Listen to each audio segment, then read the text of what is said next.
Thank you, Representative West. Thank you, Governor, for being here and signing these pieces of legislation.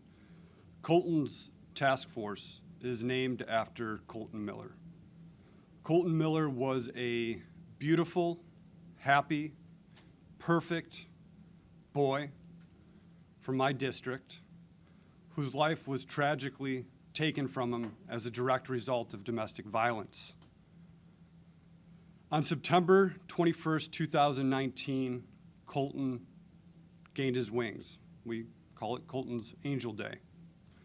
We have here with us today Cassandra Tanner Miller, Colton's mother, who has worked every step of the way to make sure that this became legislation.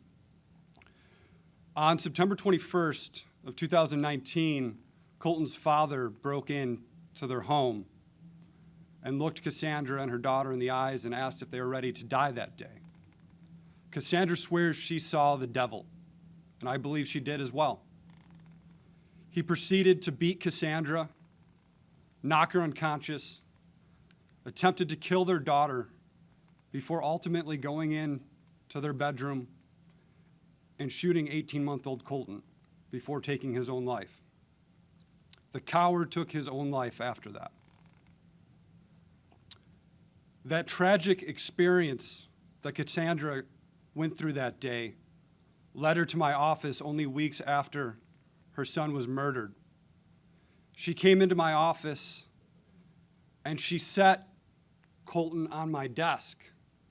And that was the first time that I met Colton in his urn. I've never got the opportunity to meet him while he was with us on earth. That was a shock factor, and it was needed. I think about Colton just about every single day and how we could prevent future fatalities like Colton, an innocent, beautiful baby boy who did nothing to anybody and nothing to deserve this. So as Cassandra sat with me in my office and we wept, and she told me her story and how she pleaded for help. She pleaded for help, not to just one government agency, not just to the court systems, not just to the military in which he was serving. She was begging for help, and we failed her. We failed her as a state, as a community, and it was from that point that we decided we couldn't accept that. And Cassandra and I met with many of our local prosecutors, law enforcement, to figure out what was some legislation we could put forward to prevent this in the future. And as we discussed things and we looked at different legislation we could put forward, there was not one piece of legislation that would have completely prevented this situation.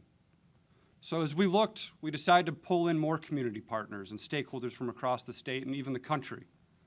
And we decided a task force would be the best opportunity at this point to force maybe some individuals who haven't been at the table to be at the table and have the tough conversations, and to ultimately look at best practices across the country and put those forward to the General Assembly so that we can pass additional legislation that will protect those in the future. But Cassandra, who's here with us, I have to say you are so tenacious, so brave, so resilient. To see what you've done out there with Colton's legacy in spreading the message and trying to ensure that no family has to experience what you had to experience. I know you've saved lives already.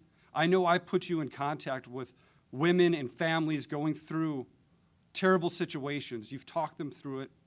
You've given them the courage, and you have saved lives. With that, I would like to bring up the Senate sponsor, Senator Sue Rezin, also from Morris, who has been a partner with us this entire time to ensure that we've got this bill through over the finish line and to the governor's desk and ultimately here today for the governor to sign. Senator Rezin.